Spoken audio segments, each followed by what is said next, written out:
I need a change. I think it's time. You know it. I know it.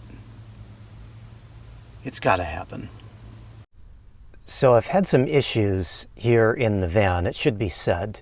Now, most of the things I'm dealing with are really not that big of a deal.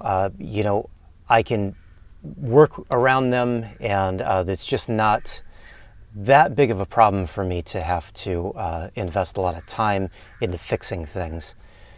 But you can see one of the things here along my control panel, I've got a little bit of water damage here that came from a salt lamp that used to sit about here.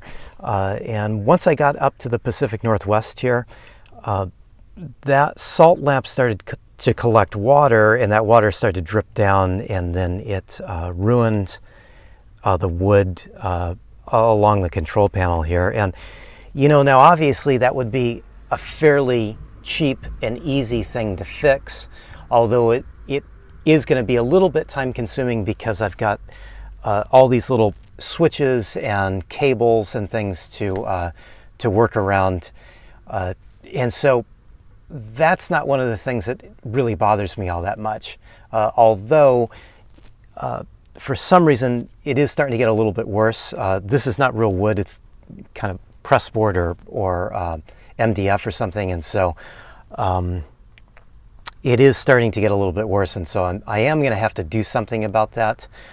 But these are the kinds of things that that happen that you can't really foresee happening, but they just happen and they crop up, and then you find out you've got to do something about them. I have another thing here that was a little fix that I've been meaning to do that I just haven't gotten around to. All right, so this is my stove, my dirty stove and stove area here. And you might be familiar with this little backsplash kind of thing that I put up here. This is just basically a baking tray pan.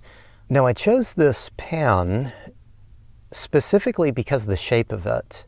Now really, my purpose was I really just wanted something that would deflect heat away from the door seal that is right behind my stove area. But when I looked at this pan, I thought, hey, that would make it easy just to screw it into my existing wooden cabinet and I'd be done. So it would catch a little bit of grease. I think you see a little bit of grease there, and it would keep some of the heat off of that seal. So it has been doing just fine. The one problem I have, of course, is storage. And so the other thing that I had in mind with this pan was, because it had this kind of deep well in it, the way it is sitting, I thought that I could use that to store my my pan that I normally use. So what I did was I just bought some shock cord, and I just tied a couple little loops around the already existing screws and washers that I had to put the pan in place already. And then I just drilled a couple of holes on the other side, crisscrossed it, and that gives me this kind of springy little bit of kind of like bungee cord material that the shock cord is.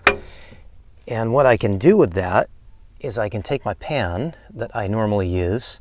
I use this thing for everything. I use it for cooking eggs. I use it for cooking pasta. I pretty much use it for cooking everything. So that means I can just stick.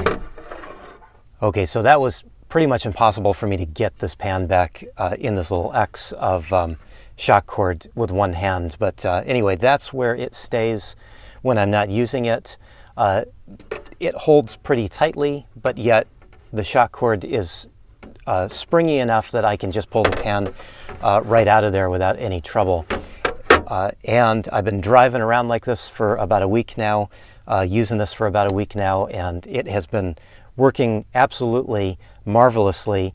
And the funny thing is this is why I bought this pan in the first place. I like the recess there, and I thought that I could use that recess as a little bit of storage space specifically for that pan. So that's finally done. So that's one of those little things that you find that you need to do from time to time in your van. You know, you got to move stuff around, you got to make room for stuff.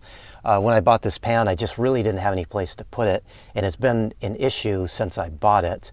Now it's not an issue anymore. So that problem is solved. Now the other issue I've had is my mattress, and since I've been living in the van, I've had a few different mattresses to try to find, you know, the Goldilocks version of what would be the best one. I've had an all cotton mattress. That one I really liked, but it just kind of wore out. It was my mattress when I was living in a house, renting a room. Used it for a while in the van, and then it just got wore out. It was just so old.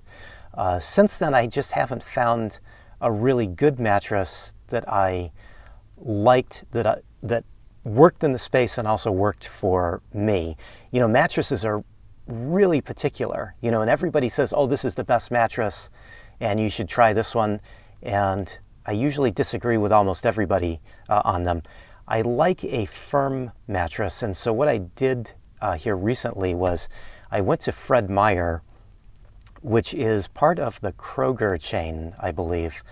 And even though it's a grocery store mainly, they sell all kinds of housewares and hardware supplies.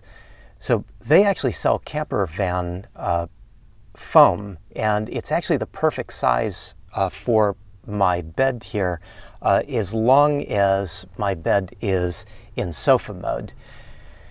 So that's what I did. I went and bought a mattress, and I actually found a cover. You can see this. I've got my bedding pulled back so you kind of get a little look of it. But this cover is a canvas cover made by a company called Brian's Canvas Products, I believe. So the last few months, I've been using that combination of the camper foam from Fred Meyer and the cover, the canvas cover that I bought from Home Depot.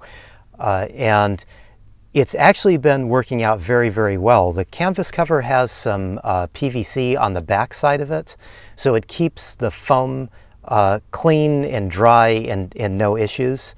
So I like that about it. The only problem is I bought a really dense foam at Fred Meyer. They sell all different densities of foam, and so I figured the foam is going to break down and get softer over time. So I'll buy a really dense one, and then it'll soften up and it'll be perfect for me, because I normally like kind of a dense sleeping surface anyway. Well, over time, that foam has not softened up. It is hard as a rock, and so 2 days ago I finally just went and replaced it. I threw out the one that I had. It was perfectly brand new, even though it was a few months old, just because I had it in this cover. And I bought a new piece of foam that is much softer. So I just wanted to say that these are some little problems that you end up finding. You know, I think that you have to constantly be ready to change up something that you're doing, and be ready to fix something and be ready to look for alternatives, because there's always these little issues that you have living in a van. It's just not like living in a house. Although it's comfortable, you know, and I'm perfectly comfortable most of the time, there's always little things that need to be fixed, and that kind of reminds me of living in my house back when I owned a house long ago. Except the one big difference here in the van is these little fixes are just easy fixes that don't cost me much money. You know, replacing the foam here cost me $20 because the foam was on sale. Buying the shock cord at REI cost me $5.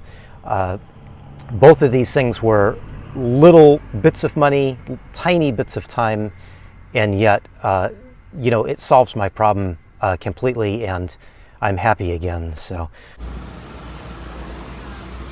if I'm really being honest here, I have one other little problem I need to take care of. Well, maybe a big problem, depending on your point of view.